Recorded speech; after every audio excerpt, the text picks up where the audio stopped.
오늘도 암호화폐 소식을 가지고 여러분들을 찾아뵙고 있는 신문배달부 크립토토마토 2019년 4월 22일 여러분들께 인사를 올리고 있습니다. 자, 지금 현재 비트코인 약간 가격 하락이 왔었죠. 한때 5,300불 아래로 떨어졌었는데 지금 다시 5,300불 이상으로 올라와가지고 계속해서 거래가 진행되고 있는 그러한 모습입니다. 자, 그러면 어떤 소식들 나왔는지 한번 보도록 하겠습니다. 첫 번째로는 역시 국내 소식 먼저 보기로 하겠는데요. 한국 암호화폐 평균 투자액이 693만원으로 1년 새 64%가 증가했다라는 그런 소식이 나왔습니다. 이 조사를 진행한 기관은 한국금융투자자보호재단이고요. 12월 서울 수도권과 6대 광역시 소재로 25세에서 64세 성인 2,530명을 대상으로 조사한 결과입니다. 이 사람들의 평균 투자액은 693만원이고요. 전년 대비 422만원이었는데 이것보다 증가한 수치다라고 이야기를 하고 있죠. 흥미롭죠? 하락장이었는데 투자를 하는 돈이 더 늘어났다. 그 이유는 바로 암호화폐 가격이 하락하면서 투자자들이 반등을 기대하고 추가 매수를 했던 것으로 보인다라고 이야기를 하고 있습니다. 또한 암호화폐에 투자를 하고 있다라고 응답한 비율은 7.4%로 전년 대비 소폭 상승했으나 현재 암호화폐를 소지하지 않고 있다고 답한 응답자 가운데 앞으로도 투자 의향이 없다는 응답률은 73.1%로 전년 대비 상승했다. 암호화폐 투자를 꺼리는 이유, 해킹 등 안정성 우려, 그리고 높은 가격 변동성, 또한 복잡하고 어려운 이용 방법 등이 그 뒤를 따랐다. 그동안 대한민국 언론에서 암호화폐를 얼마나 까내렸는데 이 정도 있는 것도 대단하다라고 생각을 합니다. 특히 이제 최근에 갤럭시 S10이 나와줘가지고 그나마 암호화폐는 사기다, 없어질 거다 이런 인식들이 조금은 줄어들었지만은 아직도 대한민국에서는 갈 길이 멉니다.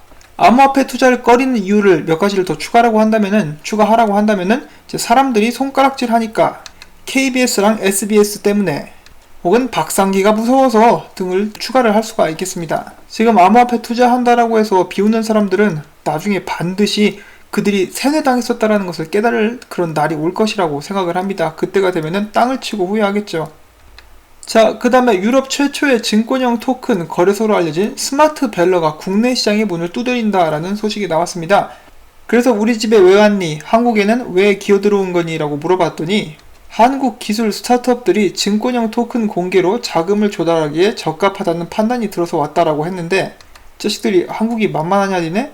농담이고요. 아무튼 CEO가 이야기하기를 한국은 기술력을 갖춘 스타트업들이 많아서 STO를 통한 자금 조달에 알맞은 환경이라고 강조를 했습니다. 이 스마트밸러의 목표는 합법적인 글로벌 증권형 토큰 거래소가 되는 것이다. 스타트업들이 스마트밸러 거래소에 토큰 형태로 지분을 상장하면 합법적 방식으로 전 세계에 투자를 유치할 수 있다라고 설명을 했습니다. 굉장히 매력적인 제안이죠. 자, 근데 이것을 정부가 하게 놔둘지 그런 부분들은 아직도 미지수라고 볼 수가 있겠습니다. 자, 그 다음엔 중국에 관련된 이야기 잠깐 돌아보도록 하겠습니다. 블록체인 조사기관인 BRI, 블록체인 리서치 인스티튜트의 CEO가 최근에 동아시아를 순회하는 가운데서 중국 주석인 시진핑 씨가 블록체인 기술을 장래 중국의 중요한 기술로 생각하고 있어서 널리 권장을 하고 있는 느낌을 받았다라고 이야기를 했습니다. 그러면서 그는 중국에서 최근 암호화폐 거래소 운영에 대한 규제 혹은 채굴사업 규제 같은 경우는 사실은 필요가 없다. 왜냐하면은 20년 후에 중국에서 비트코인이 이용되는 것이 없을 것이기 때문이다 라고 답을 했습니다. 대신 중국 국민은 암호화폐가 된 위안화만을 이용하게 될 것이다. 중국 인민은행은 중국 위안화를 디지털 통화로 치환할 것이다. 이처럼 중국 같은 경우는 기존의 암호화폐가 아닌 그들의 위안화를 법정 통화를 이제 디지털화 시켜가지고 쓰는데 집중을 하게 될 것이다. 그리고 시진핑은 비트코인과 같은 암호화폐를 배제하고 디지털화된 중국 위안화만을 유통시킨 다음 블록체인의 추적 기능을 이용해서 중국 국내의 통제 강화를 시도할 것으로 내다봤습니다. 자, 꽤 날카로운 지적이죠. 중국 같은 경우는 공산주의잖아요. 그래서 이제 더욱더 많이 사람들의 돈이라든지 모든 일거수일투족을 통제를 하고 감시를 하려고 하고 있는데 그런 면에서 비트코인 같이 탈중앙화된 화폐는 이제 부담스러울 수도 있겠죠. 자, 그런데 지금 중국 경제 같은 경우도 몇 년 전부터 이제 버블 터진다, 난리 난다 이렇게 이야기를 하고 있는데 중국 중앙은행과 중국 정부가 어거지로 여기까지 끌고 오고 있다라는 이야기가 많이 나오고 있습니다. 자, 저희들은 팝콘을 튀겨가지고 얘네들 언제 박살나는지 한번 기대를 하면서 기다려 보도록 하겠습니다. 자, 미국의 IBM이 계속해서 블록체인에 열을 올리고 있다라고 한다면은 아시아 쪽에서는 SBI가 계속해서 암호화폐 관련된 그리고 블록체인 관련된 사업을 일구어 나가고 있습니다.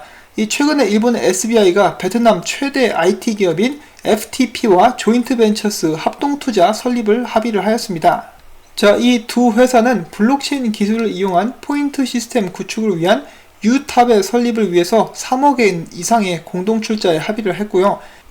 더 나아가서 기업용 블록체인 플랫폼인 AKA 체인을 개발하고 있으며, 여기에서 유탑은 그 네트워크 상에서 포인트 취득이나 상품 구매를 소매점에서 가능하게 하는 것을 목표로 하고 있습니다. FTP의 이사가 이야기하기를 4차 산업의 대두는 선진국보다는 사회적 인프라 시스템이 상대적으로 미진한 동남아, 특히 베트남에 가장 적합한 비즈니스 모델이다. 캐시레스와 현금 없는 사회를 슬로건으로 블록체인 기술을 활용하는 여러 방안들이 대두되고 있지만은 기존에 이미 갖추어진 인프라의 구조를 바꾸는 것은 쉽지가 않다. 그와 반대로 사회적 인프라가 부족한 동남아시아, 특히 베트남, 박항서 감독의 박항서 매직 베트남이죠.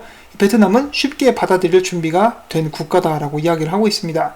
여기에 쌀국수는 덤이죠. 자, 아무튼 이 베트남과 SBI의 협약, 앞으로 어떤 결과를 이뤄낼지 저희가 주목해서 보도록 하겠습니다. 자, 이토르의 수석 분석가죠. 마티 그린스펀이 이야기하기를 최근에 이제 확실하진 않지만 100% 확정이 된 것은 아니지만 중국에서 채굴을 금지시켰어요. 도태산업으로 지정을 했는데, 만약에 이것이 이루어질 경우 중국에 이어서 캐나다와 러시아가 이제 강한 채굴 국가로서 부상할 수 있다라고 이야기를 하고 있습니다. 이유 중에 한 가지는 이 두 나라에서 광업 활동을 통해서 나오게 되는 천연가스로 비트코인 채굴에 이렇게 사용할 수 있기 때문이다라고 하고 있는 것인데요. 더욱이 나아가서 러시아 같은 경우는 친암호화폐적인 성향이 굉장히 강하다라고 마티 그린스펀은 덧붙였습니다. 이제 러시아 의회 회원들 같은 경우만 해도 이제 굉장히 많이 비트코인을 들고 있다라고 하죠. 뭐 확실한 건 아니지만은, 특히 김코 원숭이 같은 경우는 그 경제학 교수죠. 그 경제학 교수 같은 경우는 러시아가 이미 대량의 비트코인을 구매했다라고 주장을 한 바가 있습니다. 자, 탐리가 오랜만에 다시 한번 입을 열었습니다. 다음 알트코인 불장 때는 알트코인들은 1100% 정도 상승할 수 있다라고 예측을 했는데요. 이렇게 되기 위해서는 비트코인과 알트코인들과의 연계성이 떨어져야 하는데, 이런 모습은 2017년 불장 전에 한번 나왔었던 패턴이기도 하다. 그리고 과거에도 반복이 되었었고, 지금 현재는 2019년 3월부터 이런 움직임이 포착이 되고 있다. 이 탐리에 따르면은 이런 비트코인과 알트코인의 관계가 다시 성립이 된다. 그러면은 알트코인은 1100% 수익률을 기대할 수 있을 것이다 라고 이야기를 하고 있습니다. 이것이 그가 보여준 그 근거로 제시한 차트라고 보시면 되겠고요. 자, 그 다음에 암호화폐, 특히 비트코인 거래가 활발하기로 소문난 남미 쪽 칠레 정부가 새로운 암호화폐와 핀테크 관련된 규제를 의회에 소개를 했다라고 합니다. 이 규제의 주요 목적은 역시 자금 세탁 방지, 그리고 테러 자금 조달 방지 등등이라고 하는데, 이렇게 함으로써 투자자들을 보호하겠다라고 이렇게 이야기를 하고 있는 것이겠죠. 참고로 칠레 중앙은행 같은 경우는 암호화폐가 법정 통화를 대체하기에는 너무 불안정하다라고 이야기를 한 바가 있고, 최근에 칠레 법원에서는 은행들과 암호화폐 거래소 간의 분쟁에서 암호화폐 거래소들의 손을 들어준 적이 있다라고 합니다.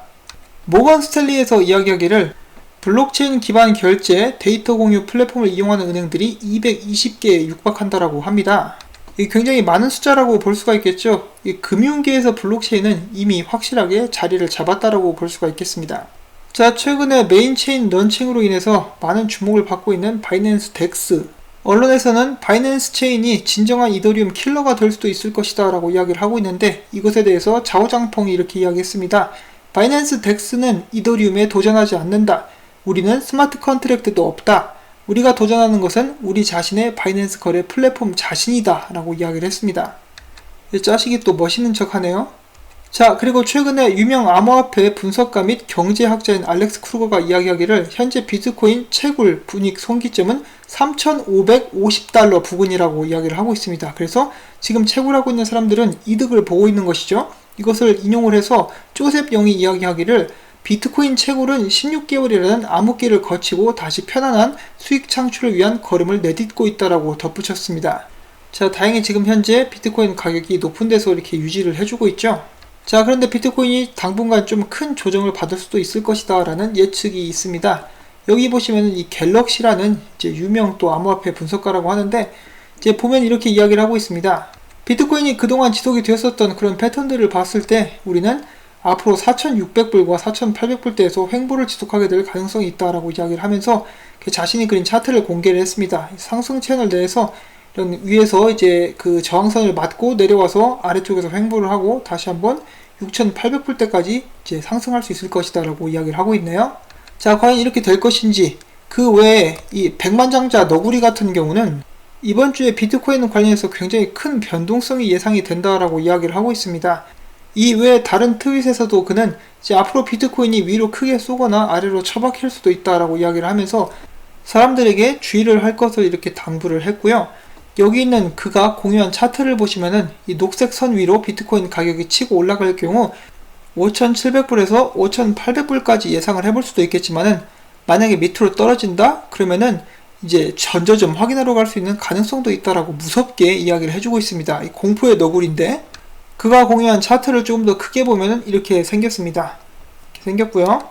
이 백만장자 너구리나 여기 앞에 있었던 갤럭시 같은 경우는 이번 주에 이제 큰 움직임이 나올 수도 있다라고 생각을 하고 있는 것인데 보시면 이 친구도 일단 이 정도의 하락을 예상을 하고 있죠. 5,000달러 선 이렇게 보고 있는데 정말로 이렇게 변동성이 크게 나오면서 암호화폐 시장이 이제 크게 요동치게 될지 저희가 주의를 기울여서 다가오는 한 주를 한번 지켜봐야 될 것 같습니다. 자, 여러분들은 어떻게 생각하십니까? 비트코인이 과연 위로 튈까요? 아래로 튈까요?